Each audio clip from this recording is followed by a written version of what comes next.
የአሜሪካ የውጭ ጉዳይ ፖሊሲ ለፍትህ ይቆማል ወይስ ለጥቅም? በቅርቡ በትግራይ ጦርነት ወቅት ለደረሱ ግፎች ተጠያቂነት ሳይሰፍን አሜሪካ በኤርትራ ላይ የጣለችውን ማዕቀብ ለማንሳት ማሰቧ ለበደል ዕውቅና መስጠት አይደለም ወይ? ሂውማን ራይትስ ዎች ታሪካዊ ስህተት ሲል የጠራው ይህ እርምጃ ዓለም አቀፍ ተቋማት ለሰው ልጅ መብት ያላቸውን ግዴለሽነት ያሳያል ወይስ የቀይ ባህር ጸጥታ ከሁሉም በላይ ዋጋ አለው? ሰላም የግሎባል አዲስ ቤተሰቦች፣ በዛሬው ትንታኔያችን ይህንን ጉዳይ በስፋት እንመለከተዋለን። ከመሸጋገሪያ በኋላ እንመለሳለን። እስከዚያው ቻናሉን ላይክ፣ ሼር፣ ሰብስክራይብ እያደረጋችሁ ጠብቁ።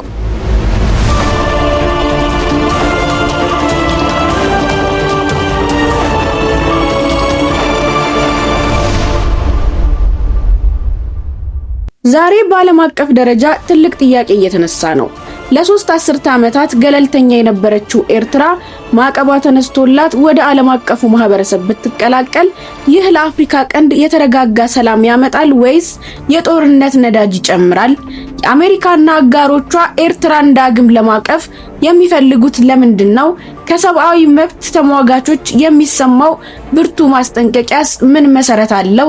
በተለይም ከኢትዮጵያ ጋራ ያለው ግንኙነት ከወዳጅነት ወደ ፍጥጫ በተቀየረበት በዚህ ወቅት የኤርትራ ዲፕሎማሲያዊ ድል ለኢትዮጵያ ምን ትርጉም አለው? እነዚህ ጥያቄዎች ለቀጠናው ሕዝብ ብቻ ሳይሆን ለዓለም አቀፉ ንግድና ጸጥታ ወሳኝ ምላሽ ይፈልጋሉ።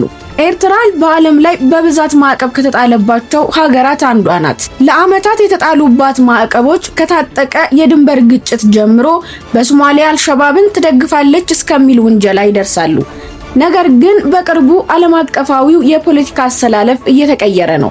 እንደ ሂውማን ራይትስ ዎች ያሉ ተቋማት ማዕቀቡ እንዳይነሳ ብርቱ ማስጠንቀቂያ እያወጡ ቢሆንም በምዕራባውያን በኩል ግን ኤርትራን ከማግለል ይልቅ ማቅረብ የሚል አዲስ ስልት እየታየ ነው።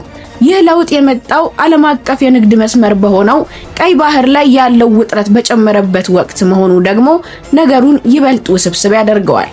የኤርትራን የዛሬ ሁኔታ ለመረዳት ወደ ኋላ መመለስ ግድ ይላል። ኤርትራ ከኢትዮጵያ ጋር ለ30 ዓመታት የተዋጋችው ለነጻነት ብቻ ሳይሆን ራሷን የቻለች ሉዓላዊት ሀገር ለመሆን ነው። በ1985 ዓመተ ምህረት ነጻነቷን ካገኘች በኋላ ብዙ ሳይቆይ በ1990 ዓመተ ምህረት ከኢትዮጵያ ጋር ወደ ደም አፋሳሽ የድንበር ጦርነት ገባች። ያ ጦርነት የ10 ሺዎችን ህይወት ቀጥፎ በ2000 ዓመተ ምህረት በአልጀርሱ ስምምነት ቢቆምም ለሚቀጥሉት 20 ዓመታት ግን ጦርነትም ሰላምም የሌለበት ሁኔታ ነገሰ። በዚህ መሃል ነበር ኤርትራ በሶማሊያ የሚንቀሳቀሱ አማጽያንን ትደግፋለች በሚል በተባበሩት መንግስታት ድርጅት ማዕቀብ የተጣለባት።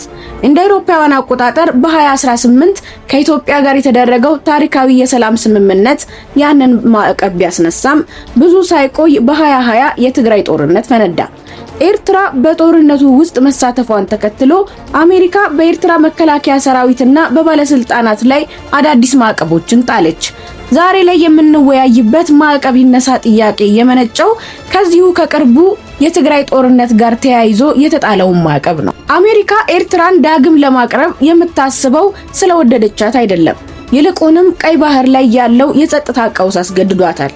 የሁቲ አማጽያን በንግድ መርከቦች ላይ የሚፈጽሙት ጥቃት፣ ሩሲያና ቻይና በአካባቢው ላይ ያላቸው ተጽዕኖ መጨመር ዋሽንግተንን አስግቷታል። ኤርትራ ከ1000 ኪሎ ሜትር በላይ የቀይ ባህር ጠረፍ ያላት ሀገር ናት። አሜሪካ ኤርትራን ዘላቂ ጠላት አድርጋ ከመተው ይልቅ በድርድር ወደ መስመር አምጥታ ለቀይ ባህር ጸጥታ አስተዋጽኦ እንድታደርግ ትፈልጋለች። ሂውማን ራይትስ ዎችና መሰል ተቋማት ግን ይህንን ውሳኔ ታሪካዊ ስህተት ይሉታል። የእነሱ መከራከሪያ ግልጽ ነው። የኤርትራ ሰራዊት በትግራይ ጦርነት ወቅት ለፈጸማቸው የጦር ወንጀሎች እስካሁን ተጠያቂ አልሆነም። አሁንም ድረስ የኤርትራ ሰራዊት በኢትዮጵያ ሉዓላዊ ግዛት ውስጥ በተለይም በድንበር አካባቢዎች እንዳለ ይነገራል። ማዕቀቡ አሁን ከተነሳ ኤርትራ ምንም አይነት ለውጥ ሳታመጣ ሽልማት አገኘች ማለት ነው ይላሉ። ይህ ደግሞ በሀገር ውስጥ ያለውን አስገዳጅ ብሔራዊ አገልግሎትና የፖለቲካ እስረኞችን ሁኔታ ይበልጥ ያባብሰዋል የሚል ስጋት አላቸው። ለአስመራ ማዕቀብ ማለት የምዕራባውያን የመቀየር ስልት አካል ነው። ኤርትራ ማዕቀቡ መነሳት ያለበት በሰብአዊ መብት ጥያቄ ሳይሆን ህገወጥና ሉዓላዊነትን የሚጋፋ ስለሆነ ነው ብላ ታምናለች። ማዕቀቡ ቢነሳ ኤርትራ በዓለም አቀፍ የገንዘብ ተቋማት ዘንድ ተቀባይነት ታገኛለች። የውጭ ኢንቨስትመንት ይገባላታል። ይህም ለዓመታት የቆየውን የኢኮኖሚ መቀዝቀዝ ሊቀይረው ይችላል። ይህ ለኢትዮጵያ ትልቁ ጥያቄ ነው። በ2018 የኤርትራ ማዕቀብ ሲነሳ ኢትዮጵያ ትልቁን ሚና ተጫውታ ነበር። ዛሬ ግን ሁኔታው ተቀይሯል። በዚህ ሰዓት የኤርትራ ማዕቀብ መነሳት ማለት ኤርትራ በዲፕሎማሲውና በኢኮኖሚው ረገድ ጡንቻዋ ፈረጠመ ማለት ነው። ይህ ደግሞ ኢትዮጵያ በቀጠናው ያላትን የበላይነት ሊገዳደረው ይችላል። የማዕቀቡ መነሳት በቀጠናው ላይ የሚያመጣው ተጽዕኖ ዘርፈ ብዙ ነው። ኤርትራ ከገለልተኝነት ወጥታ ወደ ቀጠናዊ ስብሰባዎች በሙሉ አቅሟ ስትመለስ የኃይል ሚዛኑ ይለወጣል። ኤርትራ በሶማሊያ፣ በሱዳንና በጅቡቲ ላይ ያላት ተጽዕኖ ይጨምራል። ይህ ደግሞ አዳዲስ ጥምረቶችን ሊፈጥር ይችላል። ኢትዮጵያ አሁን ካለችበት የውስጥ ችግርና የውጭ ጫና አንጻር ጠንካራና በዓለም አቀፍ ደረጃ ተቀባይነት ያገኘችው ኤርትራ ጎረቤት መሆኗ የዲፕሎማሲ ፈተና ይሆንባታል። በተለይም የድንበር ማካለል ስራው ሳይጠናቀቅ ማዕቀቡ መነሳቱ ኢትዮጵያ ያላትን የመደራደር አቅም ሊቀንሰው ይችላል። ኤርትራ ከምዕራባውያን ጋር ከተግባባች የቀይ ባህርን ሰላም ለመጠበቅ ትልቅ አጋር ልትሆን ትችላለች። ነገር ግን አስመራ አሁንም ከሩሲያ ጋር ያላት ቅርበት ለአሜሪካ ስጋት መሆኑ አይቀርም። ነገሮች በዚህ ሁኔታ ከቀጠሉ ታዲያ ወደፊት ምን ሊፈጠር ይችላል?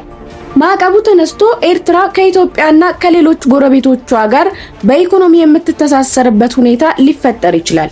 ይህ ከሆነ የቀይ ባህር የንግድ መስመር ይበልጥ ሰላማዊ ይሆናል። የኢትዮጵያና የኤርትራ የድንበር ውጥረትም በሰላማዊ መንገድ ሊፈታ ይችላል። ማዕቀቡ ቢነሳም በኢትዮጵያና በኤርትራ መካከል ያለው አለመተማመን እየሰፋ ሄዶ ቀጠናው ወደ አዲስ የጦር መሳሪያ ሽሚያ ሊገባ ይችላል። ኤርትራ ከግብጽና ከሶማሊያ ጋር ያላትን ግንኙነት በማጠናከር ኢትዮጵያን የመክበብ ስልት ልትከተል ትችላለች። አሜሪካ ማዕቀቡን የምታነሳው ሙሉ ለሙሉ ሳይሆን ኤርትራ ሰራዊቷን ከኢትዮጵያ ድንበር እንድታስወጣና የተወሰኑ የሰብአዊ መብት ማሻሻያዎችን እንድታደርግ በማስገደድ ሊሆን ይችላል። ይህ እርምጃም በእርምጃ አካሄድ በሂደት ለውጥ ሊያመጣ ይችላል። የኤርትራ ማዕቀብ መነሳት ጉዳይ የጥቁርና የነጭ ጉዳይ አይደለም። በአንድ በኩል ለሰላምና ለኢኮኖሚ ትስስር በር የሚከፍት ቢመስልም በሌላ በኩል ደግሞ ለፍትህና ለሰብአዊ መብት መከበር ጀርባውን የሰጠ ይመስላል። የዓለም ፖለቲካ ሁልጊዜም በጥቅም ላይ የተመሰረተ ነው። ታዲያ ጥያቄው ለእናንተ ነው። ኤርትራ ላይ የተጣለው ማዕቀብ መነሳቱ ለአፍሪካ ቀንድ ሰላም ያመጣል ብላችሁ ታምናላችሁ? ወይስ ተጠያቂነት ሳይሰፍን ማዕቀብ መነሳቱ ሌላ ጦርነት ይጋብዛል? ሐሳባችሁን በኮሜንት መስጫው ላይ አጋሩን። እንዲህ ያሉ ጥልቅና ሚዛናዊ የዜና ትንታኔዎች እንዲደርሷችሁ ደግሞ ቻናላችንን ሰብስክራይብ በማድረግ ቤተሰብ ይሁኑ። ስለተከታተላችሁን እናመሰግናለን። ሰላም ለሀገራችን። ቸር ሰንብቱ።